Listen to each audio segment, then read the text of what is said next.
इस समय मुख्यमंत्री योगी आदित्यनाथ का कॉन्फिडेंस बढ़ चढ़कर बोल रहा है।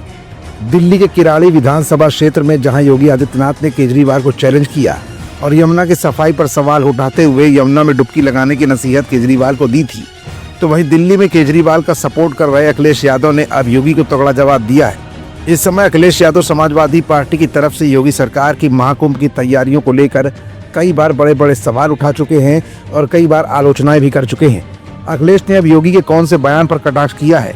उत्तर प्रदेश की बढ़ती अर्थव्यवस्था की तरफ योगी के इशारे को अखिलेश ने क्यों नकारात्मकता के साथ बताया? आखिर अखिलेश का योगी के मंतव्य पर कटाक्ष मिल्कीपुर विधानसभा उपचुनाव से पहले क्यों आया और सीधे योगी सरकार को अखिलेश इस समय लगातार क्यों निशाने पर लेते हुए जनता के सामने बार बार कौन सी हकीकत सामने लाना चाहते हैं और योगी सरकार के एक के बाद एक दिए गए बयानों को अखिलेश क्यों जुमला करार दे रहे हैं? ये कुछ ऐसे सवाल है जिनका जवाब अपनी आज की इस रिपोर्ट में हम आपको दिखाएंगे भी और बताएंगे भी।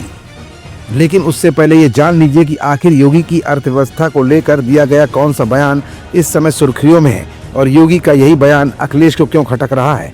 दरअसल 2029 तक उत्तर प्रदेश की अर्थव्यवस्था 1 ट्रिलियन हो जाने की संभावनाओं को लेकर योगी का दिया गया बयान इस समय सुर्खियां बटोर रहा है।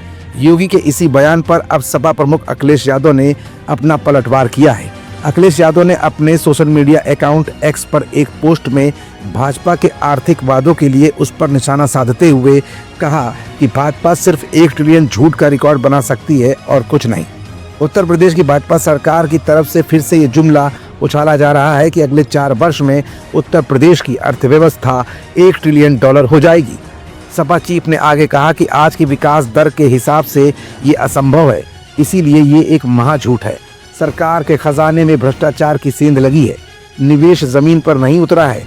किसान, व्यापारी और उद्योगपति सब अपने अपने काम को लेकर पूरी तरह से त्रस्त हो चुके हैं। बेरोजगारी, बेकारी प्रदेश के गरीबों में नए अध्याय लिख रही है।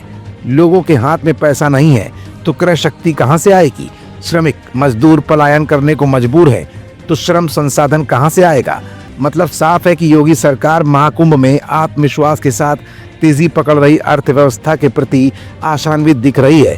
तो वहीं बढ़ती अर्थव्यवस्था को लेकर योगी सरकार ने तमाम तरह के नए नए प्लान भी बना डाले हैं।